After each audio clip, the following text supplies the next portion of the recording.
La célula es la unidad morfológica y funcional de todo ser vivo. De este modo, pueden clasificarse los organismos vivos según el número de células que posean. Si solo tienen una, se les denomina unicelulares, como pueden ser los protozoos o las bacterias, organismos microscópicos. Si poseen más, se les llama pluricelulares. Estos últimos tienen un número de células variables, de unos pocos cientos, como algunos nematodos, a cientos de millones. En 1665, Robert Hooke publicó los resultados de sus observaciones sobre tejidos vegetales, como el corcho, realizadas con un microscopio de 50 aumentos construido por él mismo. Este investigador fue el primero que, al ver en esos tejidos unidades que se repetían a modo de celdillas de un panal, las bautizó como elementos de repetición, células.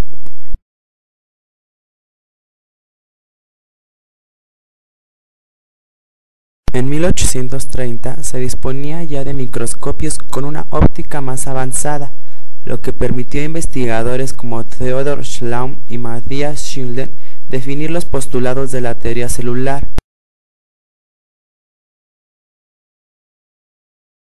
El primer postulado dice que la célula es la unidad anatómica, es decir, que todos los organismos están formados por células. El segundo postulado dice que la célula es la unidad fisiológica. Este es un organismo en miniatura dotado de vida propia y encargado del desempeño de una actividad particular en la vasta función del cuerpo de las plantas y animales. Tercer postulado. Este dice que la célula es la unidad de origen. Esta no se engendra en el seno de los tejidos vivos por un acto de cristalización, sino en virtud de un fenómeno de generación. Omis célula e célula, es decir, toda célula procede de otra célula. Se llama procariotas a las células sin núcleo diferenciado, es decir, cuyo material genético se encuentra disperso en el citoplasma, reunido en una zona denominada nucleoide. Denomina eucariotas a todas las células que tienen su material hereditario fundamental, su información genética, encerrado dentro de una doble membrana, la envoltura nuclear, que delimita un núcleo celular. Las células animales componen los tejidos de los animales y se distinguen de las células vegetales en que carecen de paredes celulares, de cloroplastos y poseen centriolos y vacuolas más pequeñas, generalmente más abundantes. Debido a la carencia de pared celular rígida, las células animales pueden adoptar variedad de formas e incluso pueden fagocitar otras estructuras. La célula vegetal forma a los vegetales. Se trata de células eucariotas cuyo núcleo está delimitado por una membrana. La pared celular es celulósica y tiene rigidez necesaria para evitar los cambios de posición y forma.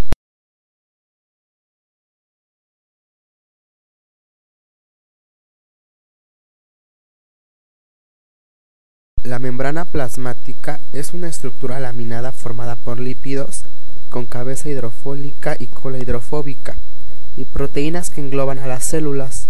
Define sus límites y contribuye a mantener el equilibrio en el interior, medio intracelular, y el exterior, medio extracelular de estas.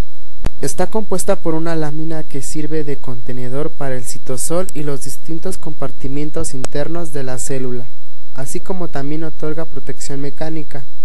Está formada principalmente por fosfolípidos, colesterol, glúcidos y proteínas, integrales y periféricas. El núcleo es un organelo membranoso que se encuentra en las células. Contiene la mayor parte de material genético celular, organizado en múltiples moléculas lineales de ADN de gran longitud, formando complejos con una variedad de proteínas para formar los cromosomas. El conjunto de genes de estos cromosomas se denomina genoma nuclear. La función del núcleo es mantener la integridad de estos genes y controlar las actividades celulares, regulando la expresión genética.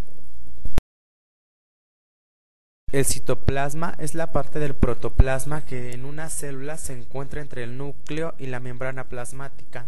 Consiste en una emulsión coloidal muy fina de aspecto granuloso. Su función es albergar a los orgánulos celulares y contribuir al movimiento de los mismos. El citoplasma se divide en ocasiones en una región externa gelatinosa cercana a la membrana e implicada en el movimiento celular, que se denomina ectoplasma, y una parte interna más fluida que recibe el nombre de endoplasma, y donde se encuentran la mayoría de los orgánulos. El citoplasma se encuentra en las células procariotas, así como en las eucariotas, y en él se encuentran varios nutrientes que lograron atravesar la membrana plasmática, llegando de esta forma a los orgánulos de la célula. En el citoplasma existe una red de filamentos proteicos que le confieren forma y organización interna a la célula y permiten su movimiento. A estos filamentos se les denomina citoesqueleto. Existen varios tipos de filamentos: microfilamentos o filamentos de actina, típicos de las células musculares; microtúbulos, que aparecen dispersos en el hialoplasma o forman estructuras más complejas como el huso acrómico; filamentos intermedios, como los filamentos de queratina típicos de las células epidérmicas.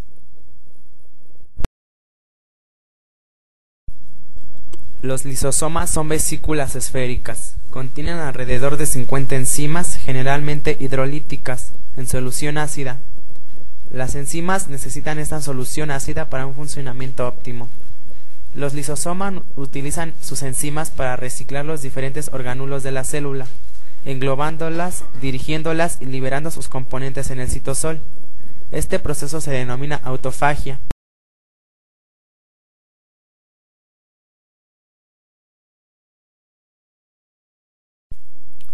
Los ribosomas son gránulos citoplasmáticos encontrados en toda la célula y son portadores de ARN ribosómico. La síntesis de proteínas tiene lugar en los ribosomas del citoplasma. Los ARN mensajeros y los ARN de transferencia se sintetizan en el núcleo y luego se transmiten al citoplasma como moléculas independientes. El ARN ribosómico entra en el citoplasma en forma de una subunidad ribosomal. Dado que existen dos tipos de subunidades, en el citoplasma se unen las dos subunidades con moléculas de ARN mensajero para formar ribosomas complejos activos. Los ribosomas activos pueden estar suspendidos en el citoplasma o unidos en el retículo endoplásmico rugoso. Los ribosomas suspendidos en el citoplasma tienen la función principal de sintetizar las siguientes proteínas. 1. Proteínas que formarán parte del citosol. 2. Proteínas que construirán los elementos estructurales. Es un saco de fluidos rodeado de una membrana. En la célula vegetal, la vacuola es una sola de tamaño mayor. En cambio, en la célula animal son varias y de tamaño reducido. La membrana que la rodea se denomina tonoplasto. La vacuola de la célula vegetal tiene una solución de sales minerales, azúcares, aminoácidos y a veces pigmentos como la antocianina. El retículo endoplasmático es un complejo sistema y conjunto de membranas conectadas entre sí que forman un esqueleto citoplasmático. Forma un extenso sistema de canales y mantiene unidos a los ribosomas. Su forma puede variar, ya que su naturaleza depende del arreglo de las células, que pueden estar comprimidas u organizadas de forma suelta. Es un conjunto de cavidades cerradas de forma muy variable, láminas aplanadas, vesículas globulares o tubos de aspecto sinuoso. Estos se comunican entre sí y forman una red continua separada del hialoplasma por la membrana del retículo endoplasmático. En consecuencia, el contenido del líquido del citoplasma queda dividido en dos partes: el espacio luminar o cisternal, contenido en el interior del retículo endoplasmático, y el espacio citosílico, que comprende el exterior del retículo endoplasmático. Sus principales funciones constituyen circulación de sustancias que no se liberan al citoplasma, servir como área para reacciones químicas, síntesis y transporte de proteínas producidas por los ribosomas andosados y sus membranas, glicolización de proteínas, producción de lípidos y esteroides, y proveer como un esqueleto estructural para mantener una forma celular.